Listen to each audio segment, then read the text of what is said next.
I mean, it's mostly geared to Japan's audience and not really a worldwide thing. Whereas with E3, it is a worldwide thing.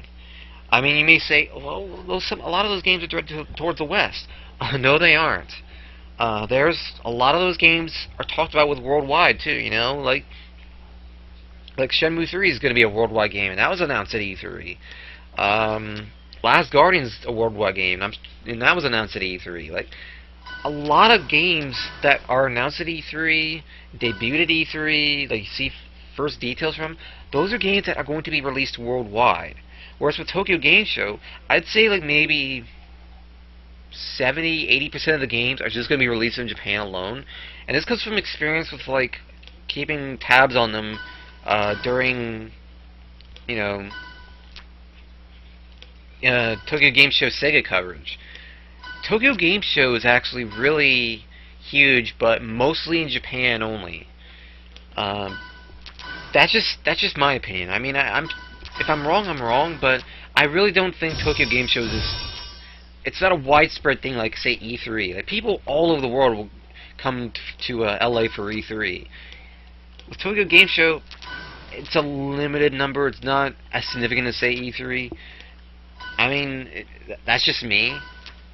But it just seems like E3 is a lot more significant than people are making it out to be, and it's part of what reason why, you know, I'm going to be probably having to focus more on Nintendo news during E3, because Nintendo, whether you feel they're going to have a big E3 or not, it's still E3, so you still kind of have to dedicate some time to it because you never know.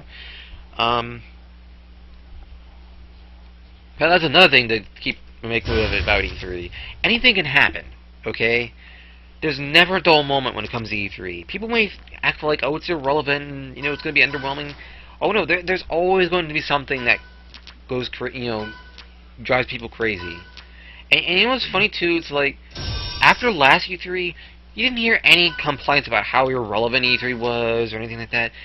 Even though E3 was absolutely insane last year.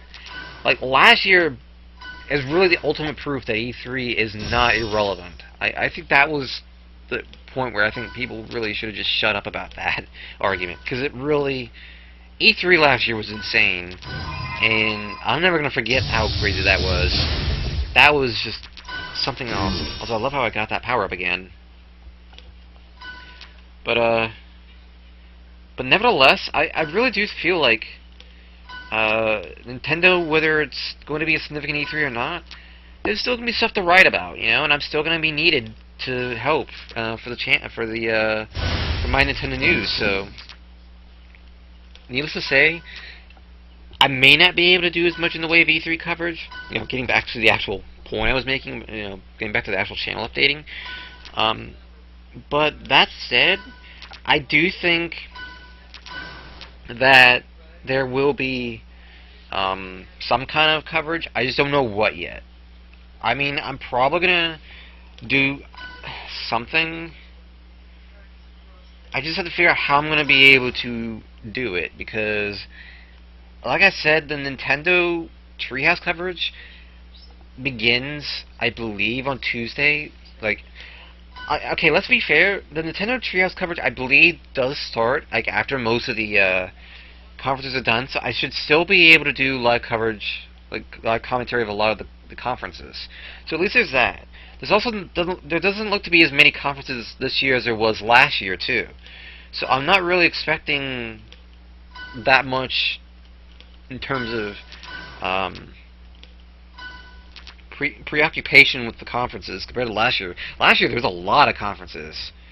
Like I don't think there has been that many conferences in E3 in a long time.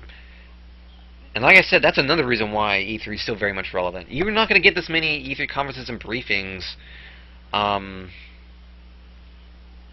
in other, you know, conventions. So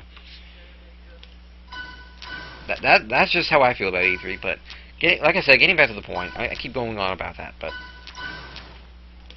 like I really think E3 is going to be not really a crazy one, but probably one that, I don't think it's going to be forgettable, but I think it's going to be one that might not be talked about a whole lot. Mostly just because of the fact that there's not a whole lot